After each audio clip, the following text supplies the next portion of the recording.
Oh. Bilis. Ayan no. Yan. Ay, naputol na. Ay, guro. Ay, napatid na. Ay, ito, baka sa susunod, tignan ko nga, baka sa susunod, ito na ang ireregalo ni ate. Oh, napatid mga kalingap. Oh. Patid na yung kanyang bag, oh. Sira-sira na. Sa ate. Masa sa ate? Ayun, mga kalingap at mga kasama. Mapagpalang araw po sa ating lahat. Ayan, masantos siya agaw. Si katayon amin, naimbag nga aldaw kakabsat gagayem. Ayan, welcome back po sa ating YouTube channel Sam Ashley TV. Ayan, sa mga bago po, huwag po ninyong kalimutan na mag-like, mag-share at mag-subscribe po tayo. Ito mga kalingap, muli po nating bibistahin si Jonas. Ito po yung pamilya na kung saan ay natulungan na rin po natin. Yan, binalikan po natin para ibigay po natin yung mga gamit sa kanyang pag-aaral. Kasi kung napanood po ninyo yung huling vlog po natin, ay dumating po yung bata. Siya po si Jonas, na sira na po yung kanyang bag. At nakita ng isa sa mga napakabait po natin na sponsors, si Ate Jovita Villes sa Tejero. Yan, pinabilihan niya po ng bag.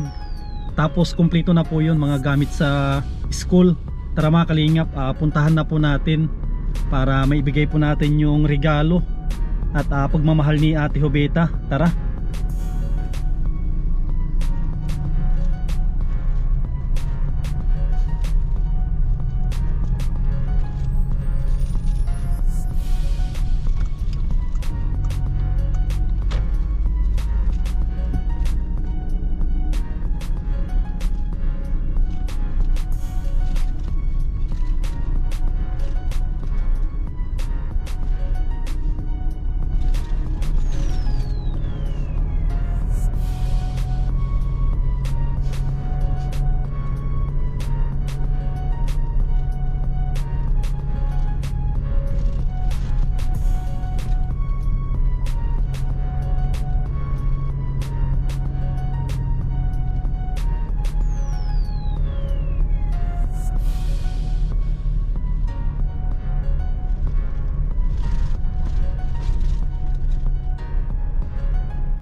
Ayan mga kalingap, andito na po tayo kina ate. Ano na po yung pangalan ate? Ate Alma? Helen po. Ay, Ate Helen. Opo.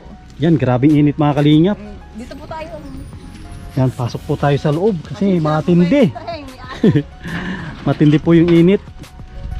hindi pa po makakapaglinis. Magdadalawang linggo na po na ano, na ulang-ulan. Ayan, dito pala si Jonas. Oh, kamusta naman si Jonas? Pasensya na po, hindi pa makakapag-ayos ng bahay. Yan. Galing tayo saan ay. Saan po kayo galing Ate Helen sa? Lamayan po. Sino po yung namatay? Tiyuin po yun ang asawa ko.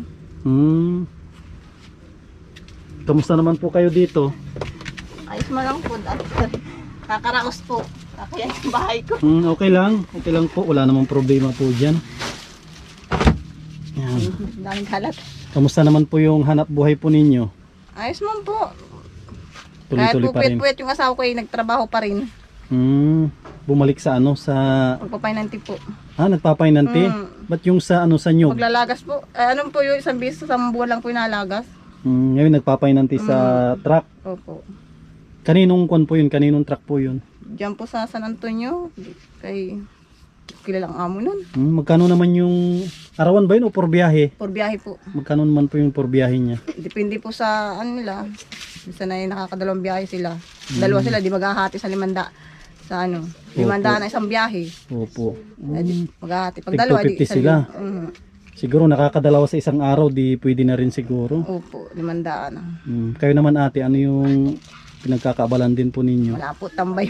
Tambay. Tambay po ngayon. Yan, siya nga pala ate, may dala akong ano, gamit ni Jonas. Ay, salamat po. Yan si Jonas, oh. Kamusta naman si Jonas? Okay lang po.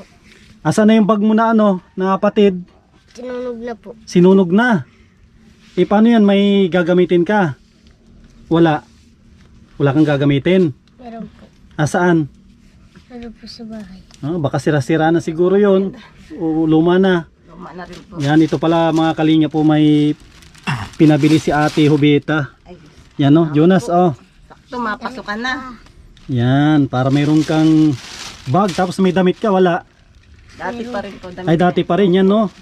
Pakikon nga ate kung tama lang yung damit na nabili ko, kung sakto lang po yan. Kasi inestimate ko lang. Ay, ayos po. Ah, Ayos sakto. po. Ay, Maliit na nga ayos. po yung kanyang pang-eskwela. Oh. Ayan, yung mga nilabang ko na nga. Ang liit na. Opo, yan, sakto po yan siguro sa kanya, dalawa. Mhm. Tapos, nagbili din ako ng ano, Ng shirt. ng short. Hinulaan ko na lang yung ano niya eh.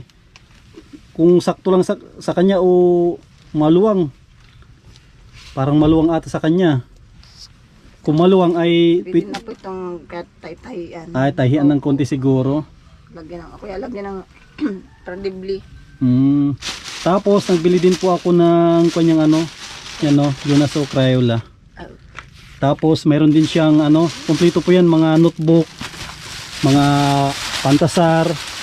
Grade 2 na po siya, no? Opo. Ayan, grade 2 yung kinuha po natin, no? Kung po yan, 11 ata yung kinuha ko. 11 na notebook. Sakto. Pang grade 4, pang grade 2. Tapos mayroon na rin dyan atang papel. Ayun ko kung tama yung papel, Jonas. Pakicheck nga ito. Grade 2. Ay, opo. Yan. Tama po. Para may magamit si Jonas. Yan. Ano yung masasabi mo, Jonas, kay ate Hobita? Maraming po salamat. Pagbutihan mo yung pag-aaral mo, Jonas, ah. Opo. Yung baon nyo, sa susunod ko ibigay pagbalik ko. Kailan maumpisa ang Sa- pasok nila, ate? 29 po ng August. Ah, matagal pa. Itong katapusan pa pala. Opo. Nung kuwan nila, tawag dito, nung tawag, moving up ba yung sa kanila? Recognition. Recognition. May nakuha naman si Jonas. Meron po isang medal. Ah, ang galing pala nito. Isang certificate na academic. Ah, matataas siguro yung kanyang grade, ate. Opo. Ah, ayos, magaling pala ito si Jonas. At alam ko masipag naman ito. Andiyan nga po, nakatago-tago lang. Ano naman yung ginagawa ni Jonas ngayong bakasyon? Jonas, ano yung ginagawa mo ngayong bakasyon? Ini-enjoy yung paglalaro, no? Opo, minsan po pinababasa ko po yan.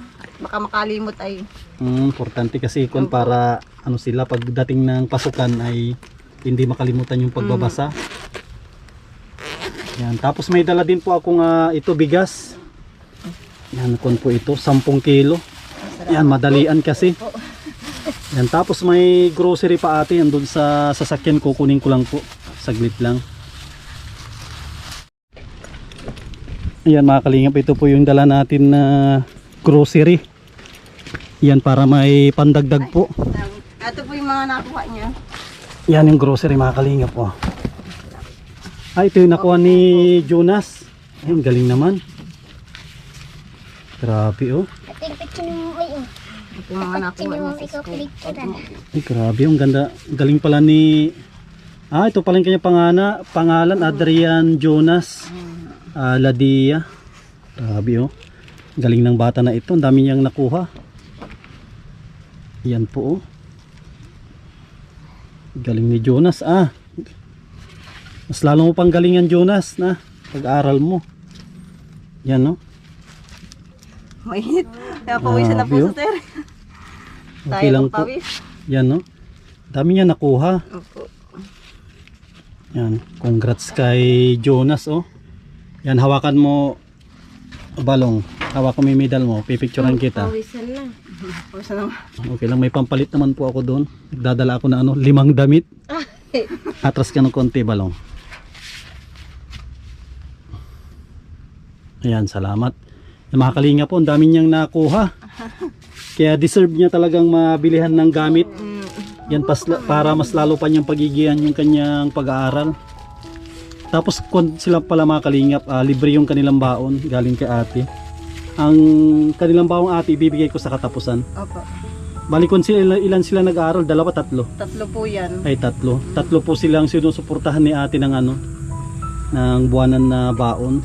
Kaya babalikan po natin sila sa susunod na itong katapusan pala. Buti ate hindi pa kayo dito pinapaalis. Hindi pa man po. Parang wala na nga po kong balita at namamahalan daw sa presyo ng lupa. Baka hindi na siguro kukunin. Kasi yan kasi gilid ng kalsada. Opo. Medyo mahal talaga yung kwan po dyan, lote. Yan, salamat ate ah. Po, maraming salamat po Kay sa mga tulong ni Ma'am Pobeta. Opo. Galing kay Ate Hobita po yung ano, yung gamit sa school. Tapos yung mga grocery naman ay galing po sa akin yan. Ito mga kon po yan, may gatas, may asukal, mga noodles, dilata. Yan. Tapos bago din ako umalis ate, maiwan ako ng kaunting ano, kaunting pambili-bili nyo. Pagpasensyaan nyo na yung ano, nakakayanan natin. Basta kung ano yung mayroon, yun na lang po yung pagdamutan natin. Para kahit paano may panggastos si ate, tago nyo yan ate, para sa inyo po yan. Yan, salamat ate ha, maalis na rin po ako. Maraming salamat po. Yan, sige po. Pasensya na po kayo sa bahay ko. Okay lang po. Ang dumi. Ayun mga kalingap, muli po nating nabisita si Ate Helen at si Jonas. Yan, nakita naman po natin kung gaano kasaya po yung bata noong nakita niya yung mga gamit sa school, lalong lalo na po yung bag. Sabik na sabik yung bata na magkaroon ng magandang bag kasi sira na po yung kanyang bag. Kaya nagpapasalamat po ako sa nagbigay ng tulong at pagmamahal. Ayan, maraming salamat po kay Ate Hobita Villes sa Tihero sa binigay niyang pagmamahal doon sa bata. Yan. At gusto kong pasalamatan muli yung mga patuloy na nagsusuporta po sa ating channel. Maraming salamat po, lalong lalo na sa mga hindi nag-skip ng ads. Yan, at gusto kong pasalamatan muli yung mga mababait po natin ng mga sponsors. Ayan, maraming salamat po kay Ate Nancy Lim, kay Ate Hobita Villes sa Tihero, kay Ate Margie, Ate Lerma Tanaka, Ate Lorna Magday, kay Lina Barbosi sa ating anonymous sponsor from Iloilo. Yan, maraming salamat sa aking kababayan from Pangasinan. Yan, kay Harbin TV Vlog, maraming salamat po. Kay Ma'am Daisy from USA, kay Mad TV. Yan, sa lahat po ng nagpapabot ng tulong, maraming salamat po sa inyong kabutihan at pagmamahal po sa ating mga kababayan. Yan, maraming salamat po. At pasuyo mga Kalingap, huwag po ninyong kalimutan din na suportahan po ang founder ng Kalingap, ang ating nag-iisa na Kuya Bal Santos Matubang, at sa kanyang napakabait na anak si Kalingap Rab. Yan, maraming salamat po. At sa pakisuportahan din mga Kalingap yung mga kasamahan ko na mga charity vlogger. Yan.